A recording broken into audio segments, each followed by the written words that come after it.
हमारी third generation है और जिस तरीके से वालिद साहब और चाचा ने नाम किया है उसी को परंपरा को लेकर हम दोनों भाई बड़े, जिसमें दानिश ने बहुत अच्छे अच्छे गाने, मैं तो सुपरमैन और सलमान का फैन और डिंग डंग करती है, ये वो बहुत गाने लिखे हैं। और दानिश बहुत अच्छा कंपोज भी करता है, बहुत अच्छा लिखता भी है।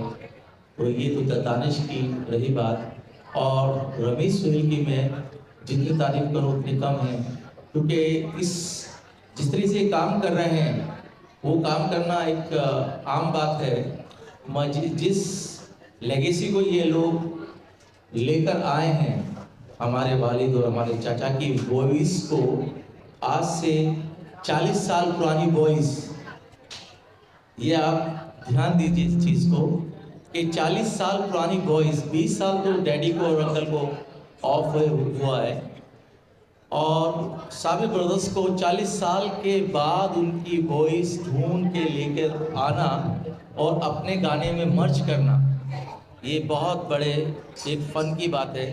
तो रमेश सुहेल के लिए मेरी तरफ से ब्लेसिंग जी। देखिए, मेरे ये बेटे हैं और जिस तरीके से काम कर रहे हैं अपनी मेहनत से, और इनके साथ मेरे भाई जो मिस्टर यश हैं वो कांधे से कांधा लगा के चल रहे हैं।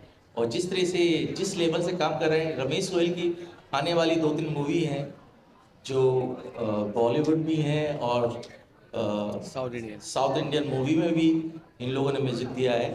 और उसके साथ साथ ये सब काम एक इजीली है, चलो हो जाएगा जो तकदीर में लिखा है, मगर जिस पल के लिए हम आए हैं यहाँ पर अभी उसकी बात करते हैं। ये एक पल सॉन्ग यानी कि थर्ड जनरेशन रेगुलर, उस्ताद इकबाल साबरी, उस्ताद अफजाल साबरी, शबाब साबरी, दानिश साबरी और रमेश सुहेल, रेहान, तो उसको कंटिन्यूटी करते हुए आए। तो ये हमारी लाइफ का एक बहुत बड़ा सॉन्ग है।